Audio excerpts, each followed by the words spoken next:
All right, y'all, we are looking at the 3-11 notes right now, talking about solving quadratic equations by factoring. Now, here's the part that I want to emphasize that we talked a little bit about in a previous lesson, okay? Ultimately, the goal of this is to find solutions to equations, okay? It says solve quadratic equations right there, right? And that is ultimately the goal of this thing, is to find solutions to equations that are that one side of the equation is a quadratic expression. Okay, that's ultimately the goal of this. Now, the way we did it in our previous lesson was by graphing that quadratic function. Okay, and then we looked at the parabola and we said that the x-intercepts, whatever the x values were at those intercepts, those were the same x values that solved the equation. Okay, if you could find the x-intercepts, the roots or the zeros or whatever you want to call them, those were the solutions to the equation. Now today we are not doing that. Okay, today we are not dealing anything with the graph of a quadratic function at all. Okay, the whole thing that we're looking at today is just the quadratic equation itself. And what we're going to do is we're going to bring back our old friend factoring. Okay, all of that stuff we did in the first part of the 6 weeks, where you take a quadratic expression, you break it down into something times something else. Okay, that's what we're dealing with today. Okay, so all of your steps are listed right here on the page. You start off by setting your quadratic expression equal to 0. Okay, that first step, number 1 right there, is exactly the same thing that we did when we were doing it by graphing. Okay, you need every single part of the equation all on one side of the equal sign. Okay, the only thing on the other side of the equal sign is 0. So it's nothing. Okay, you need all of the x squareds, all of the x's, and all of the constants all need to be moved to one side. Okay, after it's all moved to one side, we are going to factor whatever is there. Okay, and by factoring, I mean doing the stuff that we did in all of the notes from 3-2 through 3-6. Okay, all of that stuff where you turn a quadratic or you turn a big long polynomial into one thing times something else. Okay, step number 3. What we're going to do is we're going to set each factor equal to 0 and then solve each of the individual equations. Okay, most of the time we're going to have 2 separate solutions, but in some certain cases it'll only be one. Okay, kind of like we talked about with the x-intercepts. Sometimes the parabola crosses twice and you have 2 solutions. Sometimes it only comes up and touches right on the x-axis, so it only touches it once and you only have one solution.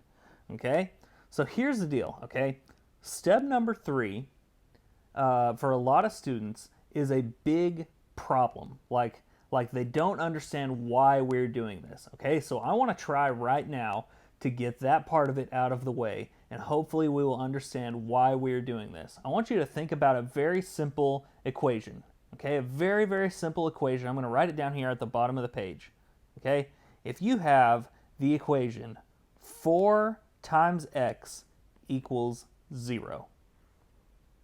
Okay, if you have the equation 4 times x equals 0, you are asking yourself, if you wanted to solve this equation right here and find what x is, you would be asking yourself, what number times 4 equals 0?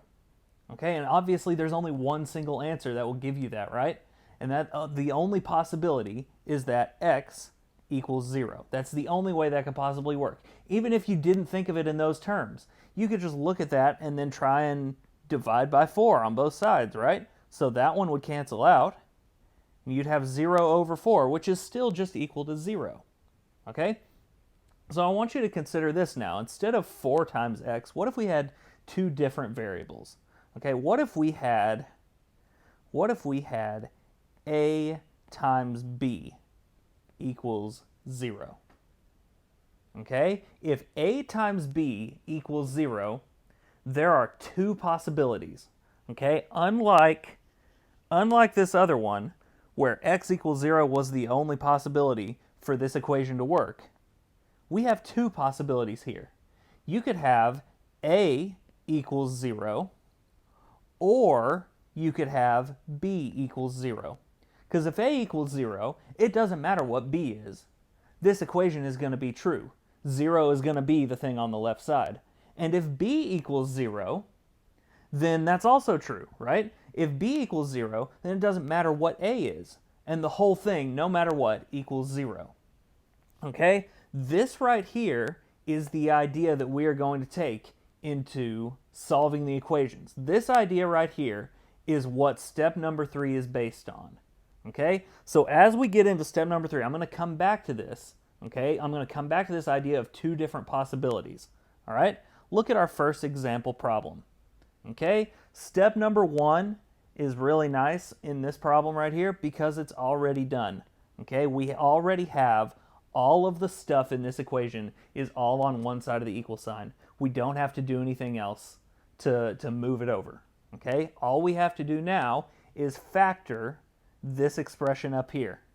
Okay? This expression up here, you can see if you're going by that flow chart that I passed out, we've got 3 terms. We don't have a greatest common factor that we can take out, but we've got 3 terms, and we don't have a coefficient attached to x squared. We only have that understood 1 out in front of it, right? So that means all we have to really do right now is find the 2 very important key numbers that when you multiply the numbers, they multiply to a total of 3, and they add to a sum of 4. Okay, if you give that a little bit of thought, you can use the multiplication chart that I passed out also. We can figure out that those 2 numbers are positive 3 and positive 1. So that means if we were factoring the left side of this equation, that would be the same thing as saying x plus 3 times x plus 1.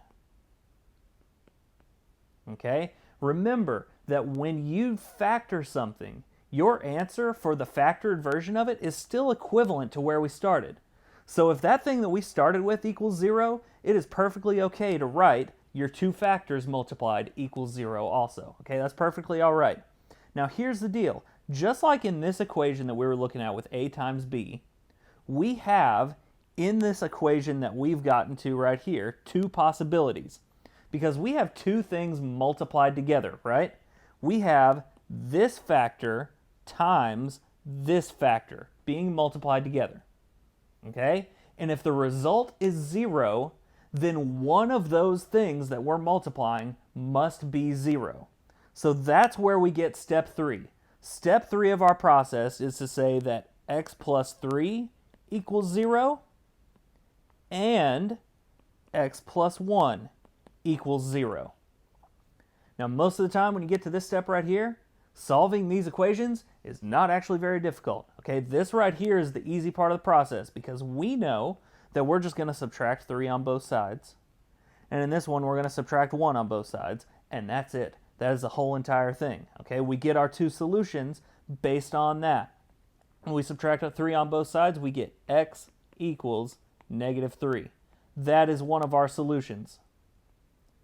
When we look at the other one that I wrote in yellow right here, we subtract 1 on both sides, we get the solution x equals negative 1. Okay, that is all we're doing. Okay, that right there is the algebra part of it. Okay, this part of factoring, finding your 2 little numbers, that's puzzles, y'all. We've talked about that so many times. How factoring is only very loosely math. Okay, it is mostly a study of puzzles. Okay, and if you can solve the puzzle and find these 2 numbers right here, it is not that much of a stretch to find the solutions to this equation. All right, so roll on over to number 2. Problem number 2, we're going to do the exact same thing. Step number 1 is already done. We already have everything in this equation all on the left side. But what I'm going to do now is I'm going to look for the 2 numbers that multiply to give me a product of 24, and they add together to give me a sum of 11. Okay, give it a little bit of thought. Think of all the ways you can multiply up to 24. The numbers I'm coming up with are positive 8 and positive 3. So that means when I break down this polynomial, it is going to become x plus 8 times x plus 3. Well, if x plus 8 times x plus 3 equals 0, this is just like if we had just like if we had a and b. A times b equals 0. If that is the case, one of those things that I highlighted must be 0. So that means either we've got x plus 8 equals 0, that's one possibility, and we've got x plus 3 equals 0. That's our other possibility. And this is where our two solutions come from. Okay? We subtract 8 on both sides. Do it real quick and easy in your head. X equals negative 8. There's one solution. This other one, we subtract 3 on both sides. Quick and easy in your head. X equals negative 3. That's our second solution.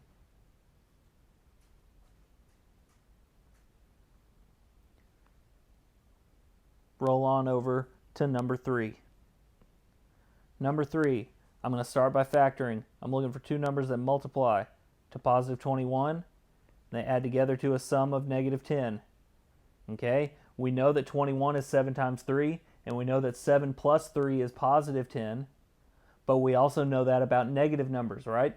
If we have a positive product but a negative sum, the only possibility is that both of our numbers are negative. So in this case, we've got negative 7 times negative 3.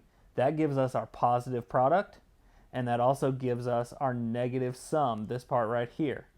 Okay, so that means this polynomial right here, all of that is going to become x minus 7 times x minus 3. Okay, and that is what's equal to 0. Okay, you're gonna find yourself getting pretty good at this because the process is pretty much the same every time. Okay, there's one thing that we're multiplying. There's the other thing that we're multiplying.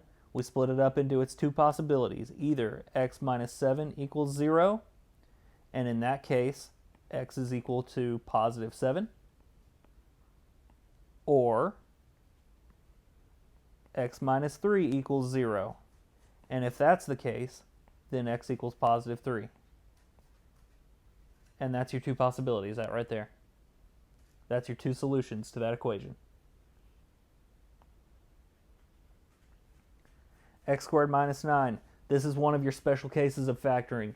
I'm going to be looking in the 3-3 notes for this special case right here, because you notice on your flowchart also, we only have 2 terms in this problem. We don't have 3 terms, but we've only got 2 terms, but both of those 2 terms are perfect squares. Okay, we've got x squared minus 3 squared, right? You look at your chart and you see that 9 is equal to 3 squared.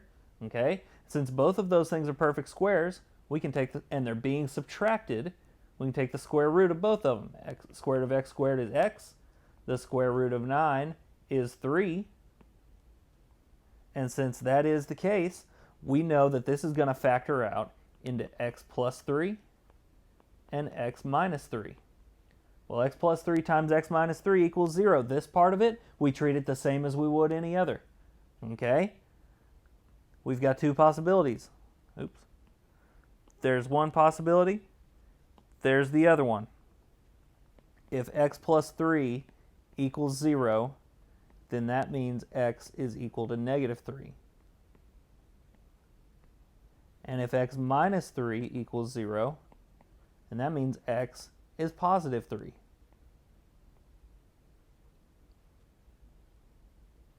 And there's your 2 solutions.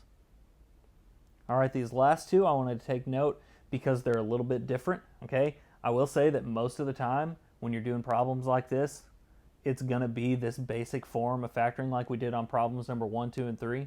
It's usually going to be that basic form where you find your 2 key numbers with a certain product and a certain sum, okay? But sometimes, like number 4, you have a special case where it's a difference of 2 squares, okay? It's a difference of perfect squares. Sometimes you get problems like number 5 and number 6, where you don't necessarily follow that exact process, okay? Because on this one, we've only got 2 terms. The only way that we could possibly factor this is if we were taking out a GCF, okay? You can see it's being added right there, right? But there is something that we can take out, okay? Both of these terms have at least one x that we could divide out, okay? So that's exactly what I'm going to do. I'm going to turn this into x times x plus 8. And now what we have is 2 possibilities. Okay, the 2 things that you're multiplying, at least one of them must be 0, right? So either x equals 0, and I really like that possibility because you don't even have to solve an equation, right? x equals 0. That's one of the solutions. The other solution is to do like we've been doing. Take that x plus 8. Okay, solve that equation quick and easy in your head. Minus 8 on both sides. X equals negative 8.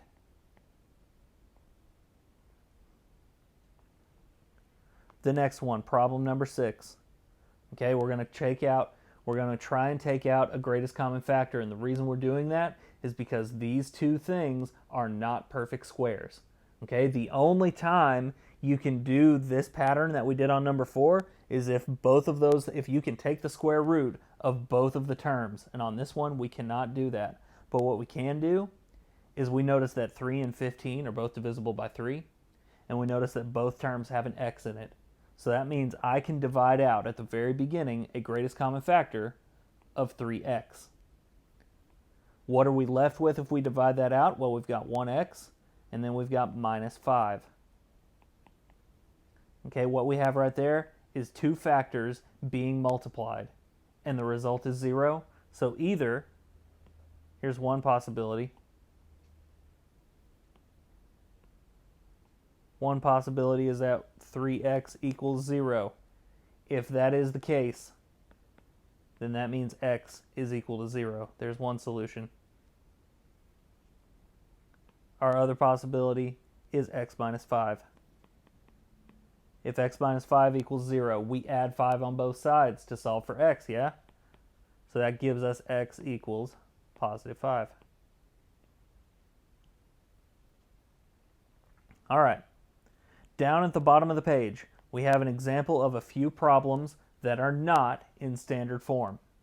Okay, some of these equations are not in standard form. What we have to do is make it that way, okay? All this is right here down at the bottom of the page is problems where we have to actually do step 1, okay? We have to have our quadratic, everything on one side of the equal sign and nothing left on the other side, only a 0.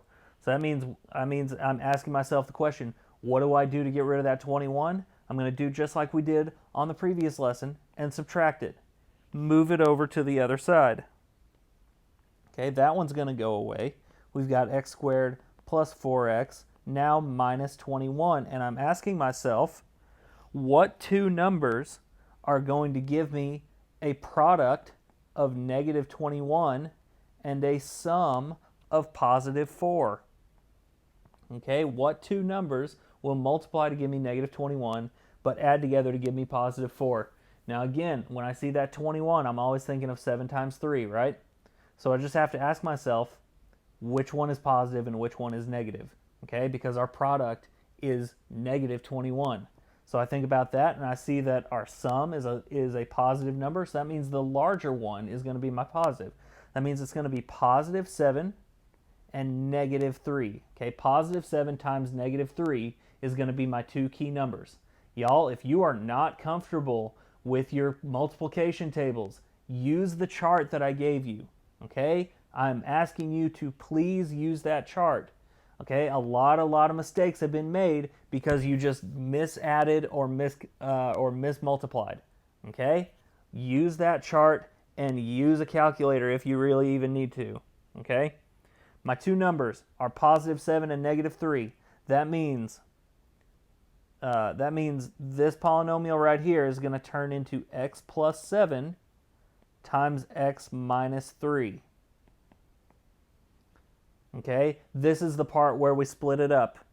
Okay, our two possibilities are x plus 7 equals 0 or x minus 3 equals 0. Okay, that is two very quick, very easy one-step equations that we can solve. Minus 7 on both sides gives us x equals negative 7. Plus 3 on both sides gives us x equals positive 3. And there's your two solutions right there.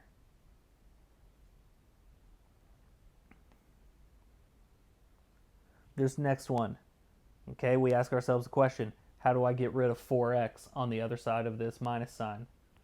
I'm going to subtract it just like I've always been doing. Minus 4x. Okay, this way it leaves me with x squared minus 4x minus 45. You're noticing that I am not combining 4x with the x squared or the 45. Okay, Those things are not like terms. If they're not like terms, if they don't have exactly the same variable and exactly the same exponent, you cannot put them together. And you especially can't put that x together with a constant number that doesn't have any x's attached to it at all. Okay? So now I look at this and I'm looking at this particular polynomial right here.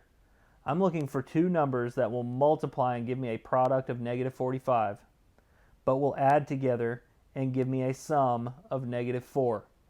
Okay, 45, there's only a handful of ways to get there. Okay, I'm thinking it's going to be 9 times 5, and in this case it's going to be negative 9 paired with positive 5. So that means that polynomial right there, okay, this polynomial that we just solved and made it equal to 0, that's going to get split up into x minus 9 times x plus 5, because that's what my two key numbers were. But now when I solve it, okay, you're going to see that your solutions end up being the opposite of your key numbers, right? That's a pattern you've probably picked up on. I didn't even say anything about it until just now. Okay? If x minus 9 equals 0, then that means x is positive 9. And that's one solution. If x plus 5 equals 0, that means x is equal to negative 5. And that's your other solution. You notice how your solutions and your key numbers are opposites of each other? Okay, that's something that I pointed out in the previous lesson. That's how it's supposed to go. Okay, that's how this thing works. We've got exactly 2 problems left. We're going to fly through it and call it a day. Okay, on this one, all of the stuff on the right side of that equal sign, we need to lose it. Minus 4x and minus 1. So we put minus 4x right there and minus 1. This time we actually do have like terms that we can combine, yeah? See that right there?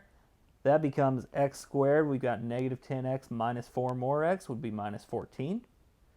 And then we've got 49 minus 1 leaves us 48. And on the right side, all of that has gone away. It is equal to 0. So now I'm just looking for 2 very important key numbers. In this polynomial right here, I'm looking for 2 very important numbers that are going to multiply and give me a product of 48. And they're going to add together and give me a sum of negative 14. Okay, you'll notice we've got a positive multiplying number and a negative adding number. That means both of our key numbers are negative numbers. Okay, those numbers in this case, if we're going with 48, there's a bunch of different ways to get to 48. Okay, we're just looking for the pair of numbers that adds up to 14. Okay, so I'm thinking it's not going to be 12 times 4. It's going to be 6 times 8. Okay? It's going to be, in this case, negative 6 and negative 8. So when you multiply those, it gives you the positive. You add them together, it's negative 14. That's it. So that means this polynomial on the left side of the equal sign turns into x minus 6 times x minus 8. Okay? We split that up into its 2 possibilities. Okay? The 2 possibilities are this. X minus 6 equals 0. Or x minus 8 equals 0. And that's 2 quick and easy one-step equations. X equals 6, x equals 8.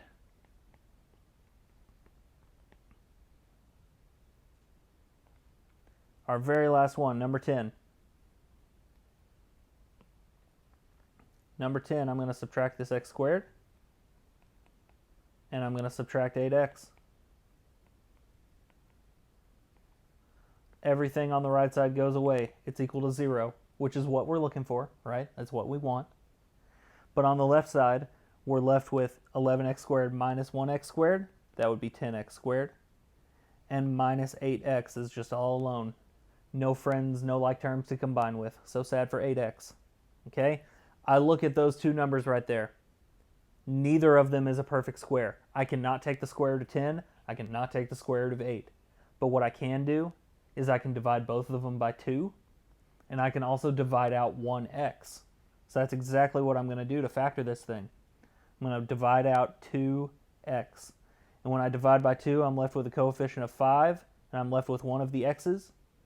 And then after that, I'm left with, in the other term, I'm left, after I divide by 2x, just minus 4.